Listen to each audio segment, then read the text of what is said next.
Hello student, welcome back to Mehra classes. This is doctor Shilpi Jain.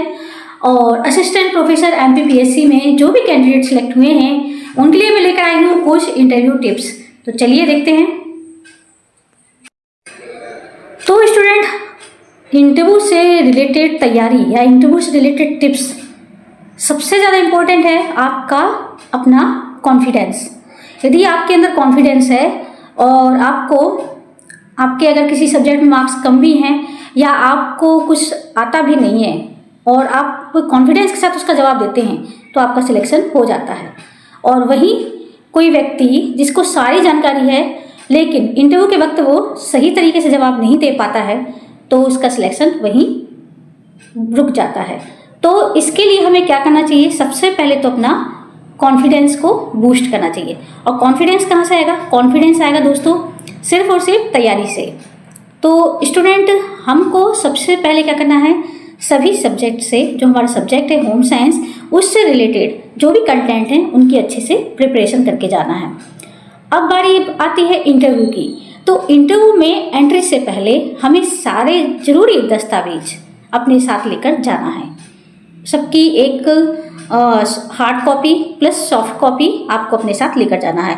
Original document की एक file भी आपको लेकर जाना है, जैसे कि 10th-12th की मार्कशीट हो गई, ग्रेजुएशन की मार्कशीट हो गई, मास्टर की मार्कशीट हो गई। आपने यदि पीएचडी या कोई रिसर्च वर्क कर रखा है तो उसकी भी original document plus soft copy आपको अपने साथ लेकर जाना है। अब बारी आती है इंटरव्यू में एंट्री की। तो इंटरव्यू में एंटर करने से पहले आपको डोर को कम से कम 2 बार नॉक जरूर करना चाहिए। यदि आप 2 से कम बार नॉक करते हैं तो भी सामने वाले को पता नहीं चलेगा, और यदि 2 से अधिक बार भी नॉक करेंगे तो सामने वाला अच्छा फील नहीं करेगा और वो अच्छा भी नहीं लगेगा। अब आपने जैसे रूम के अंदर एंट्री की, अब क्या करना है?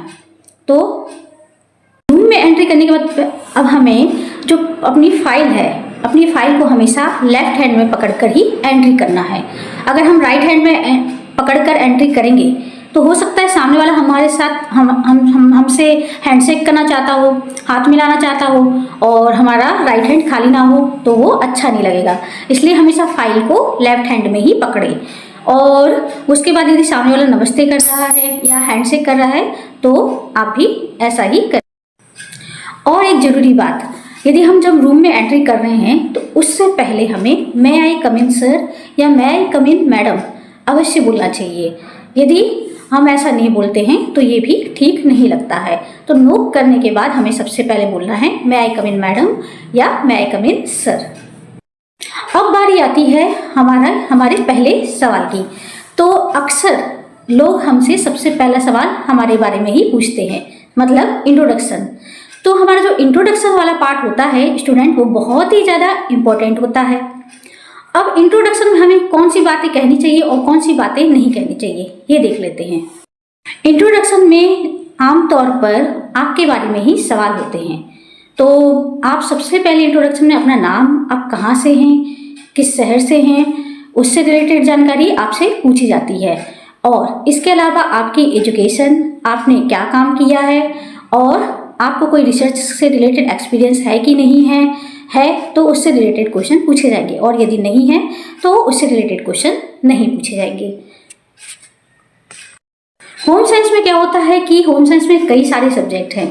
अब यदि आपका main subject food and nutrition है, यानी कि यदि आपने मास्टर फूड एंड न्यूट्रिशन में कर रखा है तो जरूरी नहीं है कि सिर्फ फूड एंड न्यूट्रिशन से ही क्वेश्चन बनेंगे। हो सकता है वो आपसे अदर सब्जेक्ट के भी क्वेश्चन पूछ लें, जैसे कि टेक्सटाइल है, चाइल्ड डेवलपमेंट है, होम मैनेजमेंट है, रिसोर्स मैनेजमेंट है, तो वो कोई भी क्वेश्चन आपसे पूछ सकते हैं। तो उस वक्त आपको घबराना नहीं है, सारी प्रिपरेशन करके जाना है। अब जैसे इंट्रोडक्शन में आप जिस शहर से हैं उससे रिलेटेड क्वेश्चन भी वो आपसे अवश्य पूछेंगे।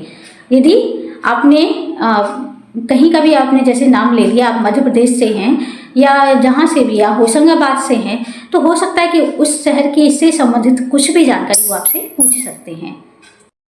इंट्रोडक्शन में आपको जरूरी से जरूरी बातें ही आपको कहनी है और बहुत ही सोच समझकर आपको अपना इंट्रोडक्शन देना है, क्योंकि यदि आप कुछ भी ऐसा झूठ या कुछ भी ऐसा गलत बोलते हैं अपने बारे में तो वहाँ आप अपने ही मार्क्स कम कर लेते हैं। क्योंकि जब किसी बड़े कमरे में कोई अनुभवी व्यक्ति बैठे होते हैं तो वो अपनी आंखों से ही आपको परख लेते हैं कि आप कहाँ झूठ बोल रहे हैं और कहाँ सच बोल रहे हैं। तो अगर आप झूठ भी बोलते हैं और उससे रिलेटेड यदि वो क्वेश्चन करते हैं तो उस वक्त आप उसका जवाब नहीं दे पाएंगे। तो कम से कम और सही शब्दों में सही जानकारी इंटरव्यू लेने वालों को प्रदान करें। मैंने अक्सर देखा है कि लोग जॉब पाने के लिए कई बार झूठ बोलते हैं और फेक पर्सनालिटी शो करते हैं। तो इस फेक पर्सनालिटी को शो करने से बचें।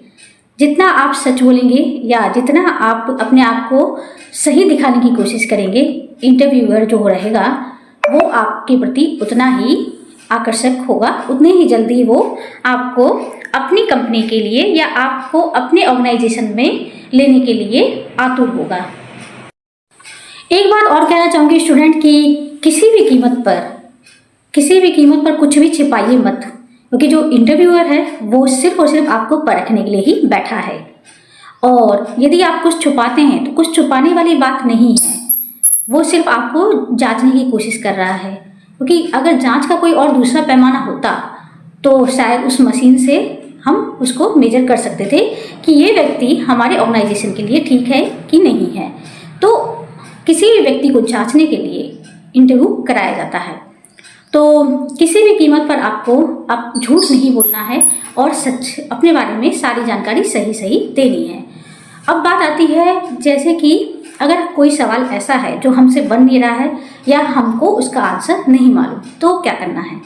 तो स्टूडेंट, उस स्थिति में हमें बिल्कुल भी घबराना नहीं है।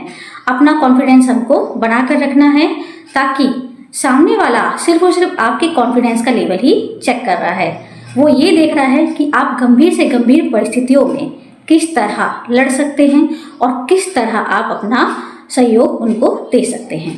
तो आप घबरा कर अपने ही मार्क्स कम कर लेते हैं। अगर आपको किसी सवाल का जवाब नहीं आ रहा है तो बड़ी ही आसानी से सॉरी बोलकर माफ़ी मांग लीजिए, सॉरी बोल दीजिए और आगे बढ़ जाइए। स्टूडेंट, एक प्रॉब्लम जो है वो सबके साथ कॉमन रहती है और वो है भाषा की दिक्कत, भाषा की समस्या, लैंग्वेज प्रॉब्लम।